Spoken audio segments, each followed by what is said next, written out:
Hello friends, দেব coaching সেন্টারে সবাইকে স্বাগত।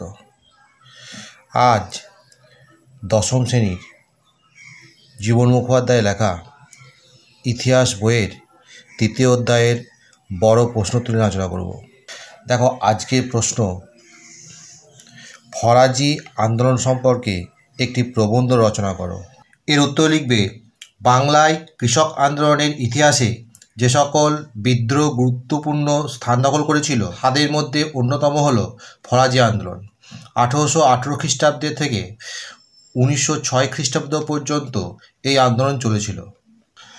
পরে পয়েন্টের প্রতিষ্ঠাতা বলে লিখবে, ফরাজি আন্দোলনের প্রতিষ্ঠাতা ছিলেন হাজী শরীয়ত উল্লাহ।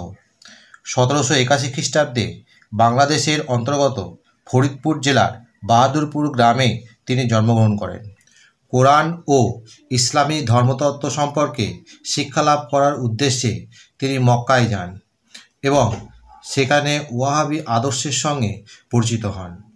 প্রায় 20 বছর বিদেশে থেকে ইসলামীয় ধর্মতত্ত্বের পাণ্ডিত্য অর্জন করে 1818 খ্রিস্টাব্দে স্বদেশে প্রত্যাবর্তন করেন। 1820 খ্রিস্টাব্দে তিনি ফরাজি নামে একটি ধর্মীয় সম্প্রদায়ের প্রতিষ্ঠা করেন এবং ধর্ম সংস্কারকের ভূমিকায় অবতীর্ণ হন। আদর্শ ও লক্ষ্য বলে পয়েন্ট দেবে লিখবে, ফরাজি একটি আরবি শব্দ। এর অর্থ হল ইসলাম নির্দিষ্ট বাধ্যতামূলক কর্তব্য। শরীয়ত উল্লাহ ঘোষণা করেন যে ইসলাম ধর্মের অভ্যন্তরে ইসলাম বিরোধী নানা কুসংস্কার ও দুর্নীতির অনুপ্রবেশ ঘটেছে। সে কারণে তিনি কোরআনের নির্দেশ পালন করে ইসলাম ধর্মের সংস্কার সাধনের কথা বলেন।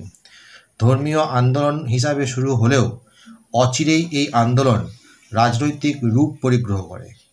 তিনি ঘোষণা করেন, ব্রিটিশ শাসনাধীনে ভারতবর্ষ দার উল হারব বা শত্রু দেশে পরিণত হয়েছে। তার মতে এই দেশ ধর্মপ্রাণ মুসলমানদের বাসযোগ্য নয়।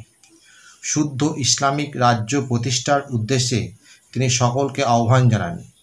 তার আহ্বানে সাড়া দিয়ে ঢাকা, ফরিদপুর, বরিশাল, ময়মনসিংহ প্রভৃতি অঞ্চলের লক্ষ লক্ষ দরিদ্র মুসলিম চাষি, কারিগর ও হাতি তার শিষ্যত্ব গ্রহণ করেন। তিনি ধর্মীয় সংস্কারের পাশাপাশি তার শিষ্যদের জমিদার ও নীলকরদের শোষণের হাত থেকে রক্ষা করার চেষ্টাও করেছিলেন। পরে পয়েন্ট দেবে, দুদু মিয়া ও ফরাজি আন্দোলন লিখবে, শরীয়ত উল্লাহর মৃত্যুর পর তার পুত্র মোহাম্মদ মহসিন ওরফে দুদু মিয়া আন্দোলনের নেতৃত্বভার গ্রহণ করেন। তার লক্ষ্য ছিল জমিদারি শাসন ও বিদেশি ইংরেজ শাসনের উচ্ছেদ করে স্বাধীন মুসলিম রাজ্য প্রতিষ্ঠা করা। তিনি ঘোষণা করেন, সকল মানুষই সমান আল্লাহর সৃষ্ট পৃথিবীতে কর ধার্যের অধিকার কারণে। তার নির্দেশে মুসলমান প্রজারা জমিদারের কর দেওয়া বন্ধ করে দিয়েছিল। পরে পয়েন্ট দেবে, ফরাজি আন্দোলনের বিস্তার লিখবে, দুদু মিয়ার নেতৃত্বে এই আন্দোলন ফরিদপুর ও ঢাকা থেকে বাখরগঞ্জ, কুমিল্লা ও ময়মনসিংহ, খুলনা, যশোহর ও দক্ষিণ চব্বিশ পরগনার ব্যাপক অঞ্চলে বিস্তৃত হয়। পরে পয়েন্ট দেবে, জমিদার, নীলকর ও ইংরেজ সরকারের সঙ্গে বিরোধ। দুদু মিয়ার কার্যকলাপে বিরক্ত হয়ে জমিদার, নীলকর ও ইংরেজ সরকার জোটবদ্ধ হয়। তারা একাধিকবার দুদু মিয়াকে গ্রেপ্তার করে কারারুদ্ধ করে। 1857 খ্রিস্টাব্দে শেষবার তাকে কারারুদ্ধ করা হয়েছিল। দীর্ঘ কারাবাসের ফলে তার শরীর ভেঙে পড়ে। অবশেষে নানা প্রকার ব্যাধিতে আক্রান্ত হয়ে 1862 খ্রিস্টাব্দে 24শে সেপ্টেম্বর তিনি মৃত্যুমুখে পতিত হন। ফরাজি আন্দোলনের গুরুত্ব লিখবে, ফরাজি আন্দোলন তার লক্ষ্য পূরণে ব্যর্থ হলেও একেবারে গুরুত্বহীন ছিল না। জমিদার ও নীলকরদের বিরুদ্ধে নিপীড়িত কৃষকদের ঐক্যবদ্ধ করে এবং তাদের মধ্যে অর্থনৈতিক মুক্তির কথা প্রচার করে দুদু মিয়া কৃষকদের নতুন চেতনায় উদ্বুদ্ধ করতে সক্ষম হয়েছিলেন। এছাড়া ফরাজি আন্দোলনে বাংলার কৃষক সমাজে এক সংগ্রামী ঐতিহ্য রেখে গিয়েছে। ফরাজি আন্দোলনে তাদের জোটবদ্ধতার ঐতিহ্য প্রতিষ্ঠিত হয়েছিল। পরবর্তীকালে পাবনার কৃষক বিদ্রোহের মধ্যে যার প্রতিফলন পরিস্ফুট হয়ে ওঠে। এর পরে প্রশ্ন দেখো, নীল বিদ্রোহের কারণ ও ফলাফল আলোচনা করো। এর উত্তরে ভূমিকা বলে পয়েন্ট দেবে, লিখবে 19 শতকের দ্বিতীয়ার্ধে নীল চাষিদের ওপর নীলকর সাহেবদের অমানসিক অত্যাচার ও নির্মম শোষণের বিরুদ্ধে নীল চাষিদের সংঘবদ্ধ আন্দোলনকে নীল বিদ্রোহ বলা হয়। নীল বিদ্রোহের কারণ 1 নম্বর পয়েন্টে লিখবে নীল চাষের পদ্ধতি। নীলকররা গরিব চাষিদের নিরক্ষরতার সুযোগ নিয়ে কম টাকা দাদন দিয়ে বেশি টাকার চুক্তি করে তাদের দিয়ে নীল চাষ করতে বাধ্য করত। 2 নম্বর পয়েন্টে লিখবে নীলকর সাহেবদের অত্যাচার। কৃষকদের প্রতিপক্ষ নীলকরদের অত্যাচার, লুণ্ঠন, শোষণ, দৌরাত্ম্য, ব্যভিচার, লাম্পট্য ছিল এই বিদ্রোহের অন্যতম কারণ। 3 নম্বর পয়েন্টে লিখবে নীলকরদের সরকারি সমর্থন। 1833 খ্রিস্টাব্দে সনদ আইনে শ্বেতাঙ্গদের জমি কেনার অধিকার, তারও আগে সরকারের দাদনী প্রথাকে সমর্থন, একাদশ আইনে দাদন গ্রহণকারী কৃষকদের নীল চাষ করতে বাধ্য করা প্রভৃতি কারণে তীব্র জনরোষের বহিঃপ্রকাশ ঘটে। 4 নম্বর দস্তুরি প্রথা ও নীলের কম দাম প্রদান। নীলের দাম দেওয়ার সময় দাদনের কিস্তি ও সুদের টাকা নীলকররা কেটে রাখত, যাকে বলা হতো দস্তুরি প্রথা। রায়তদের উৎপাদিত নীলের দাম দেওয়া হতো 2 টাকা 8 আনা, অথচ সেই নীলের বাজার দর ছিল 10 টাকা, অর্থাৎ প্রতি কেজি নীলে কৃষকদের 7 টাকা 8 আনা ঠকানো হতো। পরের পয়েন্টে লিখবে পঞ্চম আইন। 1830 খ্রিস্টাব্দে লর্ড বেন্টিং প্রবর্তিত পঞ্চম আইনে বলা হয় দাদন নিয়ে নীল চাষ না করলে তা বেআইনি বলে গণ্য হবে এবং অপরাধীদের জেল হবে। পরের পয়েন্ট দেবে পক্ষপাতদুষ্ট বিচার ব্যবস্থা। নীলকরদের বিরুদ্ধে সরকারি আদালতে নালিশ করলেও শ্বেতাঙ্গ ম্যাজিস্ট্রেটরা স্বজাতীয় শ্বেতাঙ্গ নীলকরদের প্রতি পক্ষপাত দেখাতেন। মফস্বলে ভারতীয় বিচারকেরা শ্বেতাঙ্গ নীলকরদের বিচার করতে পারত না। এছাড়াও নীলকরদের নিষ্ঠুরতা, তাদের তৈরি লাঠিয়াল, পাইক, বড়কন্দাজ বাহিনীর অত্যাচার, নীল চাষিদের বন্দি করে খাদ্য জল বন্ধ করে দেওয়া এই বিদ্রোহের অন্যতম কারণ। এরপরে দেখো নীল বিদ্রোহের ফলাফল। নীল বিদ্রোহের ফলে 1 নম্বর নীল কমিশন গঠন। পয়েন্ট দেবে লিখবে 1860 খ্রিস্টাব্দে নীল কমিশন গঠিত হয়। 1868 খ্রিস্টাব্দে 8ম আইন দ্বারা নীল চুক্তি আইন রোধ করে নীল চাষকে চাষিদের ইচ্ছাধীন করা হলে নীলকররা নীল চাষ থেকে নিজেদের সরিয়ে নেয়।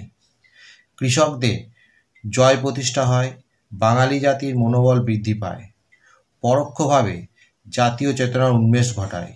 পরের পয়েন্টে লিখবে মহাজনদের কর্তৃত্ব প্রতিষ্ঠা।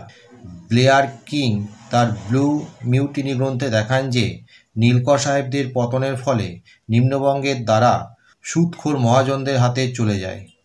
3 নম্বর পয়েন্টে লিখবে কৃষক ও শিক্ষিত সম্প্রদায়ের ঐক্য। নীল বিদ্রোহের ফলে বাংলায় কৃষক, জমিদার, শিক্ষিত মধ্যবিত্তদের ঐক্য প্রতিষ্ঠিত হয়। শেষে উপসংহার বলে পয়েন্ট দেবে 1858 খ্রিস্টাব্দে কোম্পানি শাসনের অবসানের পর নীল বিদ্রোহ ব্রিটিশ রাজের বিরুদ্ধে প্রথম সংঘবদ্ধ গণবিদ্রোহ। অমৃতবাজার পত্রিকায় শিশির কুমার ঘোষ লেখেন যে নীল বিদ্রোহী সর্বপ্রথম ভারতবাসীকে সংঘবদ্ধ রাজনৈতিক আন্দোলনের প্রয়োজনীয়তা শিখিয়েছিল। পরে শেষ প্রশ্ন দেখো নীল বিদ্রোহ কি একটি সফল আন্দোলন? এই বিদ্রোহে শিক্ষিত বুদ্ধিজীবীদের ভূমিকা কী ছিল? এর উত্তর লিখবে ভারতের ইতিহাসে নীল বিদ্রোহ এক গুরুত্বপূর্ণ অধ্যায়। এই বিদ্রোহের মাধ্যমে সর্বপ্রথম কৃষক, জমিদার, শিক্ষিত মধ্যবিত্ত এবং হিন্দু মুসলিম সম্প্রদায়ের মধ্যে ঐক্য প্রতিষ্ঠিত হয়। এই আন্দোলনে খ্রিস্টান মিশনারিরা সর্বপ্রথম নীলকরদের অত্যাচারের বিরুদ্ধে প্রতিবাদে সোচ্চার হয়ে চাষিদের পক্ষ অবলম্বন করে। এই বিদ্রোহ প্রমাণ করে যে ঐক্যবদ্ধ আন্দোলনের কাছে স্বৈরাচার মাথা নত করতে বাধ্য। 1874 খ্রিস্টাব্দে 22শে মে অমৃতবাজার পত্রিকায় শিশির কুমার ঘোষ লেখেন যে নীল বিদ্রোহী সর্বপ্রথম ভারতবাসীকে সংঘবদ্ধ রাজনৈতিক আন্দোলনের প্রয়োজনীয়তা শিখিয়েছিল। ইংরেজ রাজত্ব কায়েম হওয়ার পর এটাই ছিল বাংলার প্রথম বিপ্লব। হরিশ্চন্দ্র মুখোপাধ্যায় বলেন যে বাংলাদেশ তার কৃষককুল সম্পর্কে গর্ববোধ করতে পারে। শক্তি নেই, অর্থ নেই, রাজনৈতিক জ্ঞান নেই, এমনকি নেতৃত্বেও নেই, তবুও বাংলার কৃষকরা এমন একটি বিপ্লব সংগঠিত করেছে যাকে অন্য দেশের বিপ্লবের থেকে কি ব্যাপকতায় কি গুরুত্বে কোনো দিক থেকেই নিকৃষ্ট বলা চলে না। পরে পয়েন্ট দেবে নীল বিদ্রোহ সম্পর্কে সমকালীন শিক্ষিত বুদ্ধিজীবীদের ভূমিকা। লিখবে নীল চাষিদের বিরুদ্ধে নীলকর সাহেবদের চরম অত্যাচার সীমা ছাড়ালে তা নীল বিদ্রোহের রূপ নেয়। ধীরে ধীরে যখন এই বিদ্রোহের আগুন তীব্র হয়ে উঠেছিল তখন বিভিন্ন বাঙালি শিক্ষিত সমাজ তাদের সমর্থন জুগিয়েছিল। বাংলার নীল চাষিদের ওপর নীলকর সাহেবরা যে অত্যাচার করত তা সর্বপ্রথম শিক্ষিত সমাজ সমাচার চন্দ্রিকা ও সমাচার দর্পণ পত্রিকা দুটিতে তুলে ধরে। পরবর্তীকালে অক্ষয় কুমার দত্তের তত্ত্ববোধিনী পত্রিকা সর্বপ্রথম নীলকরদের অত্যাচার নিয়ে বিশদ আলোচনা করে। বাংলার বিশিষ্ট শিক্ষিত সম্প্রদায় যেমন হরিশ্চন্দ্র মুখোপাধ্যায়, গিরিশচন্দ্র ঘোষ, মোহন ঘোষ, শিশির কুমার ঘোষ, কিশোরী চাঁদ মিত্র, দ্বারকানাথ বিদ্যাভূষণ প্রমুখ ব্যক্তিবর্গ নীল চাষিদের একতাবদ্ধ করে সংগ্রামকে আরও শক্তিশালী করতে নেতৃত্ব দিয়েছিল। তৎকালীন উল্লেখযোগ্য শিক্ষিত হরিশ্চন্দ্র মুখোপাধ্যায় নীল চাষিদের জন্য তার বাড়িকে অফিসালায় পরিণত করেছিল। এমনকি তার বাড়িতে নীল বিদ্রোহের বিভিন্ন পরিকল্পনা নিয়ে আলোচনা করা হতো। সর্বোপরি দীনবন্ধু মিত্রের নীল দর্পণ নাটক প্রকাশিত হওয়ার পর বাঙালির শিক্ষিত সমাজ নীল চাষিদের পক্ষ নিয়ে নীল বিদ্রোহকে আরও জোরদার করে তুলেছিল।